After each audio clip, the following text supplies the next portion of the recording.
খুবই সহজ এবং মজার খাবার, আর যতই খাবেন ততই মনে হবে আরেকটু খাই। এমন একটি মজার রেসিপি আজকে শেয়ার করব। আসসালামু আলাইকুম, সবাইকে নতুন একটা ভিডিওতে স্বাগতম। প্রথমে আমি প্যানে তেল দিয়ে পেঁয়াজটা দিয়ে দিয়েছি, এরপরে দিয়ে দিলাম কিছু কাঁচামরিচ কুচি। এটা একটু ঝাল ঝাল ভালো লাগে, তবে আমার বাচ্চা খাবে এজন্য আমি ঝালের পরিমাণটা কম দিয়েছি। এরপরে দিয়ে দিলাম চিকেন কিমা, এটা ফ্রোজেন করা ছিল। কিছুক্ষণ নেড়ে চেড়ে তারপরে দিয়ে দিলাম 1 প্যাকেট ম্যাজিক মশলা। এখন দিয়ে দিচ্ছি ডার্ক সয়া সস। পরিমাণ মতো লবণ দিয়ে দিলাম। আমি চিকেন যখন কিমা করে নিয়েছি তখন কিন্তু আদা এবং রসুনের পেস্ট দিয়ে তারপরে কিমা করে নিয়েছিলাম। এরপরে সুন্দরভাবে চিকেনটাকে ভেজে নিয়েছি। তারপরে দিয়ে দিলাম সিদ্ধ করা একটা আলু, এটা বাইন্ডিংয়ের জন্য ইউজ করেছি। চিকেনের পরিমাণটা কিন্তু বেশি ছিল। এরপরে দিয়ে দিলাম একটা মশলা, যেটা আমি হাতে তৈরি করে রেখেছিলাম, অন্য সময় শেয়ার করব। এই যে আমার চিকেনটা হয়ে গেছে।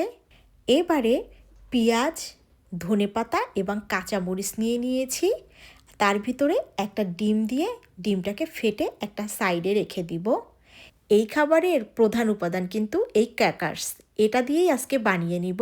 খুবই সুস্বাদু ক্র্যাকার্স কাবাব। আমি ক্র্যাকার্সগুলোকে প্যাকেট থেকে বের করে নিয়েছি, এটা কিন্তু সল্টি ছিল। আমি কিছুটা পরিমাণে চিকেন কিমা নিয়ে একটা বল তৈরি করে হাতের সাহায্যে এটাকে চ্যাপটা বানিয়ে নিব। এবারে এই কিমাটা দিয়ে দিব ক্র্যাকার্সের ভিতরে।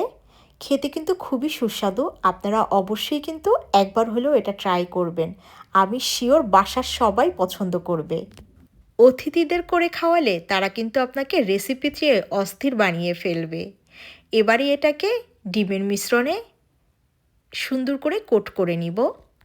এই কাবাবটা কিন্তু আপনি ফ্রোজেন করতে পারবেন না, ইনস্ট্যান্ট বানিয়ে নিতে হবে। আর ডিমে দিয়ে সাথে সাথে এটাকে ভেজে নিতে হবে। এই যে আমি সবগুলো বানিয়ে নিয়েছি, এবারে সুন্দরভাবে ভেজে নেব। মিডিয়াম হিটে এপিট ওপিট 2 পিঠই সুন্দর করে ভেজে নেব, সুন্দর একটা কালার আসা পর্যন্ত। রেসিপির কোনো অংশ যদি ভালো লেগে থাকে অবশ্যই কমেন্টের মাধ্যমে জানিয়ে যাবেন, আর বেশি ভালো লাগলে অবশ্যই শেয়ার করে দিবেন। আর ভিডিও সম্পূর্ণ দেখার জন্য অসংখ্য ধন্যবাদ। এই পর্যায়ে আমি কিন্তু কাবাবগুলোকে তুলে নিচ্ছি, এবারে পরিবেশন করে নিব। এরকম সুন্দর সুন্দর সহজ রেসিপি পেতে অবশ্যই আমার আইডিটা ফলো করে রাখবেন।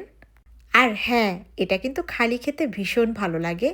এছাড়াও আপনি ভাত কিংবা পোলাওয়ের সাথেও এই কাবাবটা খেতে পারেন। উপর থেকে ক্রিস্পি, ভিতর থেকে সফট, অনেক বেশি টেস্টি। সসের সাথে খেতে আরও বেশি ভালো লাগবে। এই যে আমি একটু পরিবেশন করে নিয়েছি, কেমন হলো অবশ্যই জানাবেন। আজ এ পর্যন্ত, ভালো থাকবেন, দোয়া রাখবেন। কথা হবে নেক্সট ভিডিওতে। আল্লাহ হাফেজ।